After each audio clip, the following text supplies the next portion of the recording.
The President of the United States is the leader of the free world, the Commander-in-Chief of the Armed Forces, and the most powerful politician in the world. Welcome to the very first episode of my new YouTube channel, Between the Parties, where I dedicate this space to discuss American government structure, some politics, and American history for students and or lovers of these subjects.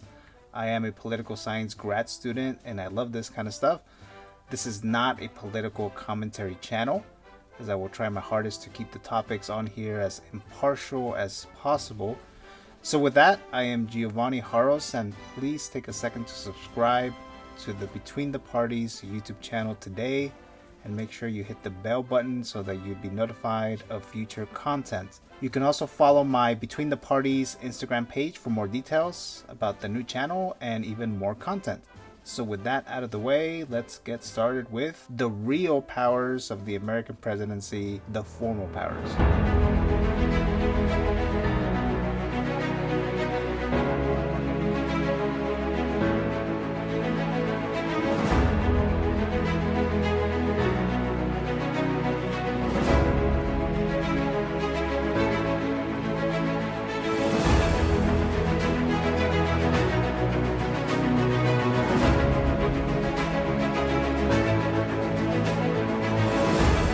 So the real powers of the American presidency come from the United States Constitution, and within that real Constitution, some people would argue it's so real, it's living, is Article 2.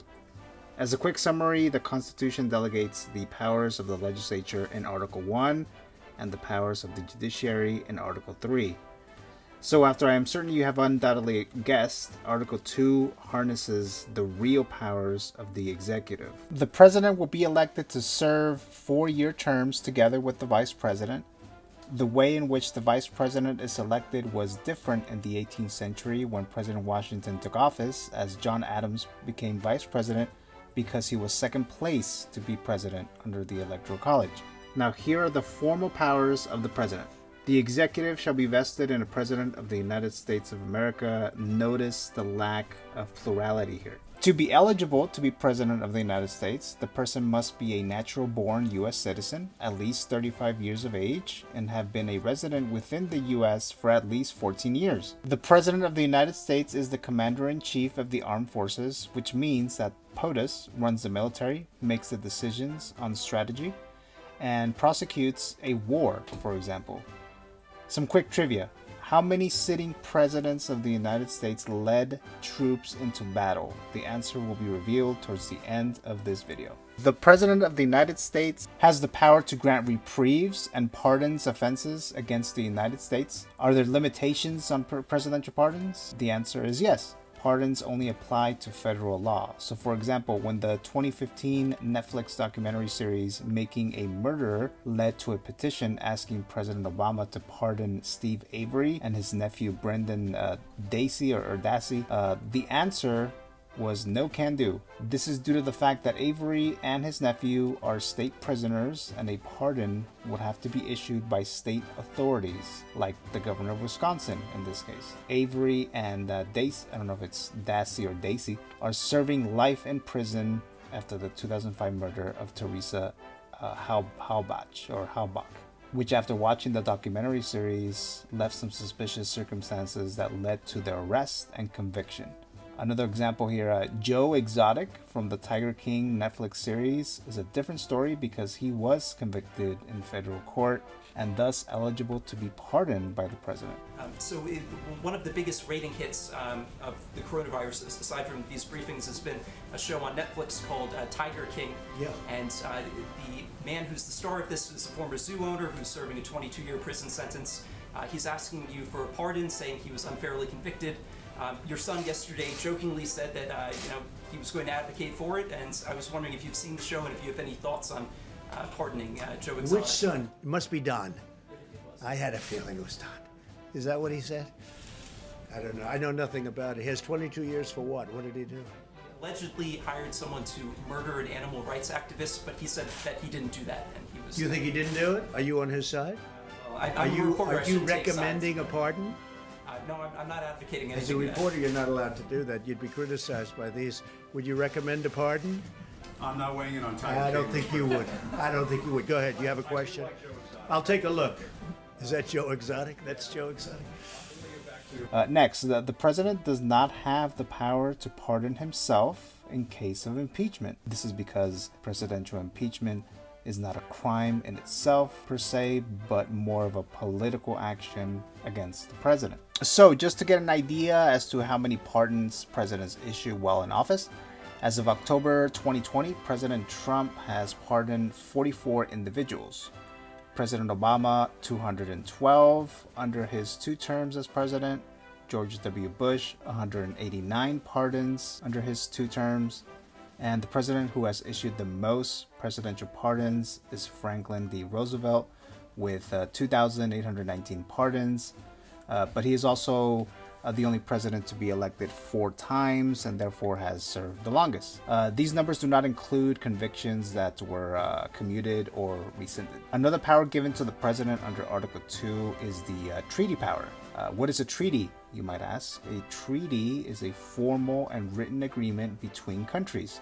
So, for example, the Treaty of Paris is the first and oldest treaty signed by the U.S. as it ended the Revolutionary War and established the United States. The framers probably felt that the treaty power should have been given to one person instead of having a body of lawmakers with different opinions make that decision. Therefore, the treaty process can work more efficiently and effectively. It is much easier for one head of state to negotiate with another head of state. Presidential power of appointments.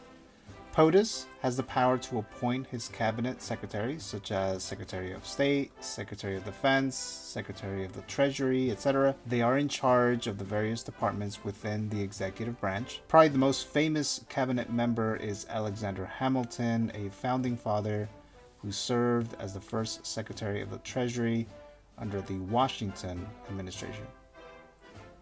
POTUS also appoints ambassadors to foreign countries, federal judges, and justices to the United States Supreme Court. Whenever there's an open seat on the bench at the Supreme Court level, there's much interest from the public. Everyone wants to know who the president might pick to serve as justice because he or she may decide a significant landmark case that could affect millions of Americans. In modern politics, the president usually chooses a judge who is more aligned with his political philosophy, but sometimes the president gets it quote-unquote wrong. A good example of this is when Republican President Eisenhower nominated California Governor Earl Warren to become Chief Justice of the Supreme Court. While there were other components in play here that led to this nomination, the president certainly wanted a conservative in the court. What ended up happening was Chief Justice Warren leading one of the most liberal courts in American history, deciding on landmark cases like Brown versus Board of Education. Now, a judge is supposed to be fair and impartial without influence from politics, but judges are human and they will lean one way or another. Of course, the U.S. Senate in a majority vote must confirm all of these appointments. The president also has the responsibility to provide information to the Congress on the State of the Union. Nowadays, the State of the Union is televised annually, even though the president could very easily send a letter to Congress with the same information. Thomas Jefferson did it this way a few times instead of addressing Congress in person, and obviously he wasn't able to do it on a TV. The President of the United States also has the power to veto congressional bills, but this power is found in Article 1, the powers of the legislative branch, and not Article 2 of the Constitution. I will make a separate video in the future discussing Article 1. Now, for the answer to the quick trivia question, how many sitting presidents of the United States led troops into battle? The answer is 1. George Washington is the only sitting president to lead troops into battle. In 1794, he led a militia into western Pennsylvania during the Whiskey Rebellion.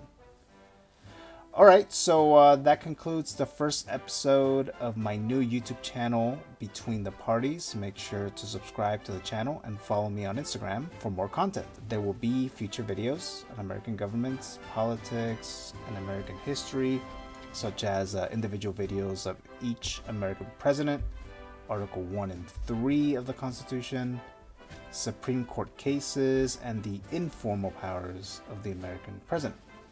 Also, there will be some giveaways to subscribers of Between the Parties and followers of the Instagram page in the future. So thank you so very much for watching and listening to this video, and I will see you again soon.